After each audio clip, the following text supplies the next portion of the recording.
এবার দেখুন মাল মহকুমার ক্রান্তির ছবিটা, একেবারে হাতির পাল, লোকালয়ে হাতির পালের দাপাদাপি আর হাতির তাণ্ডবে ক্ষতিগ্রস্ত হয়েছে বহু বাড়ি। আরো বিস্তারিত রকি জানাতে পারবে। রকি, হাতির হানায় তো চাষের জমিও তছনছ, ক্ষতি তো হয়েছে প্রচুর, বন দপ্তর কি বলছে? দেখো, সাত সকালে শাবক সহ হাতির দল কিন্তু ঝাঁপিয়ে গেল গোটা গ্রাম এবং হাতির তাণ্ডবে ক্ষতিগ্রস্ত হয়েছে বাড়ি এবং ফসল। গোটা এলাকায় আতঙ্কের পরিবেশ সৃষ্টি হয়েছে। মাল মহকুমার অন্তর্গত যে দুটি এলাকায় পৃথকভাবে এই হাতির হামলা চলে। প্রথমটি হয়েছিল কুমরাই গ্রাম পঞ্চায়েত এলাকায়, চেল জুড়া এলাকায়, এবং অপরটি হয়েছে ক্রান্তি ব্লকের রাজাডাঙ্গা গ্রাম পঞ্চায়েত এলাকায়। এদিন সকালবেলা প্রায় 12টি হাতির একটি দল গ্রামে ঢুকে পড়ে এবং রীতিমতো কিন্তু তাণ্ডব চালায়। দু গ্রামের মাঝখানে হাতিগুলি পড়ে যাওয়ায় তারা জঙ্গলে ফিরতে পারছিল না।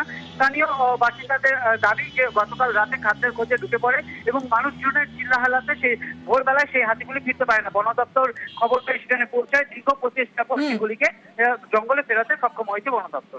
বেশ।